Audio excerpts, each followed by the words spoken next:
PLK 1.1 Identifikasi masalah. Jenis permasalahan, masalah yang diidentifikasi, analisis identifikasi masalah.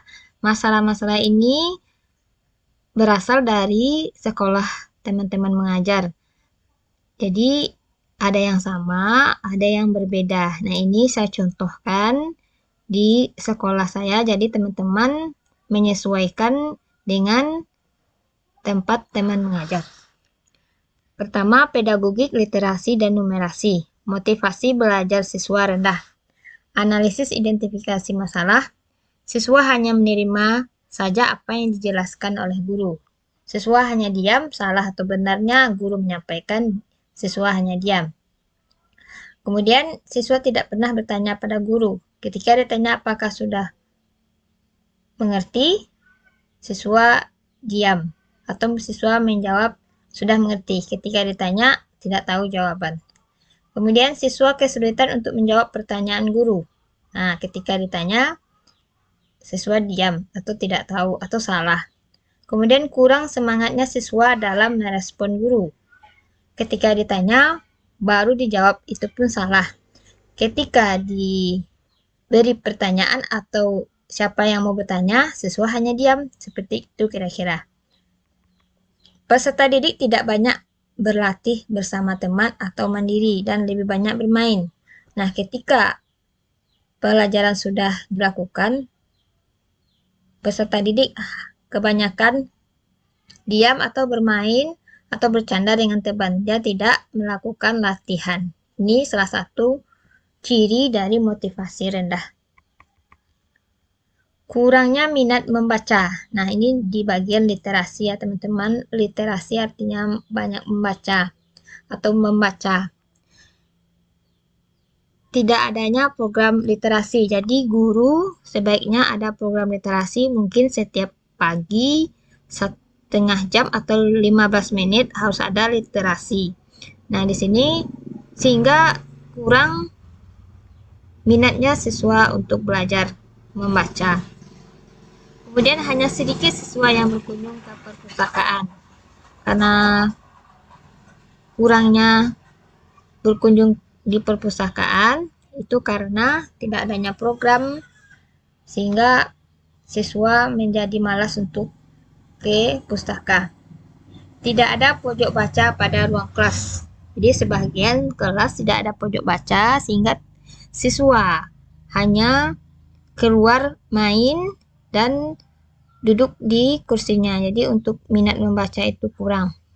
Selanjutnya tidak ada pojok membaca. Kemudian siswa tidak menjawab tugas dengan baik meskipun jawaban sudah ada di buku paket. Ya, mungkin jawabannya sudah ada di buku paket, tapi karena kurangnya minat membaca, siswa itu tidak bisa menjawab pertanyaan dengan benar.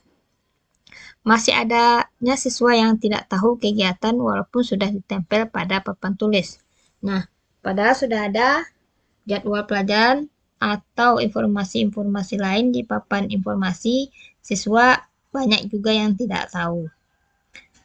Kemudian, kesulitan belajar siswa termasuk siswa berkebutuhan khusus dan masalah pembelajaran atau berdiferensiasi di kelas berdasarkan pengalaman mahasiswa saat menjadi guru. Kemampuan menjawab tes tulis sangat rendah. Jadi, siswa sangat kesulitan apalagi untuk penjas.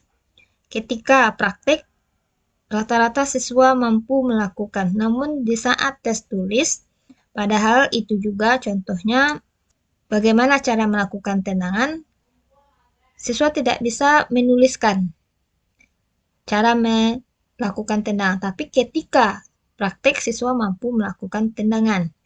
Kemudian, siswa kesulitan menghafal gerakan senam. Nah, ini rata-rata siswa banyak yang kurang minat dengan senam.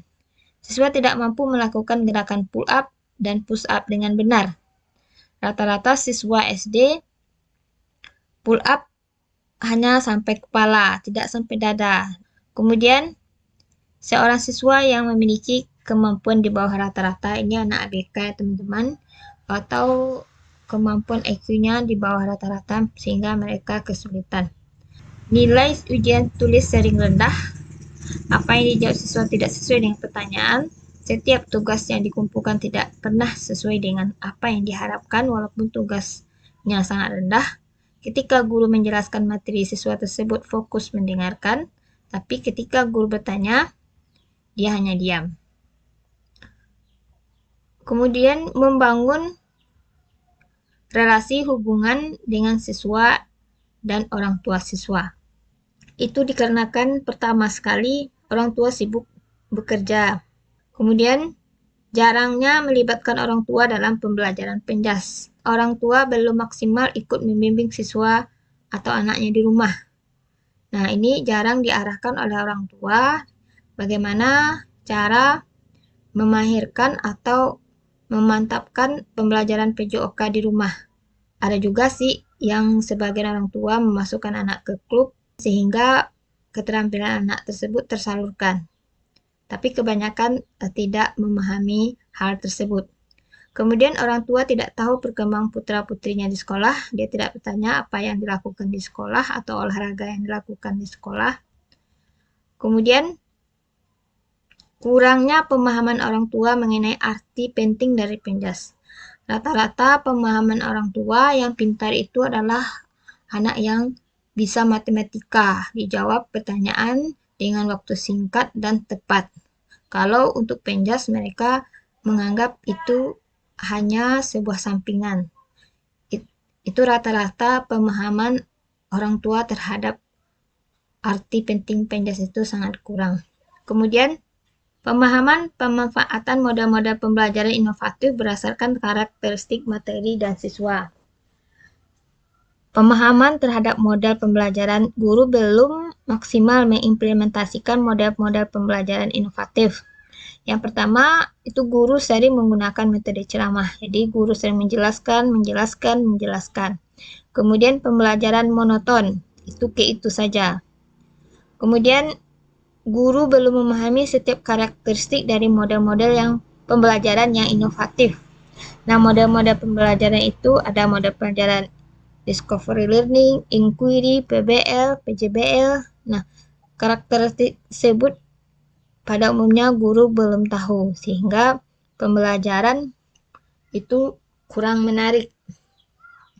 Guru jarang menggunakan model pembelajaran inovatif, yaitu sama tadi ya teman-teman. Dari guru belum memahami sehingga guru jarang menggunakan. Kemudian yang kelima, materi terkait literasi numerasi, advanced, material, miskonsepsi, serta hot. Ini penyampaian konsep materi yang keliru. Ini miskonsepsi ya teman-teman. Adanya materi ajar yang dilewatkan karena guru masih belum memahami. Mungkin guru tidak mengerti dengan silat sehingga pelajaran itu diajarkan secara singkat atau dilewati. Kemudian pembelajaran yang diterapkan guru masih lot, ini mengenai hot ya teman-teman, masih terlalu minim pengetahuannya. Kemudian siswa tidak mampu memahami soal hot dan siswa tidak mampu mengerti, memahami arti dari soal hot tersebut. 6. Pemanfaatan teknologi inovasi dalam pembelajaran.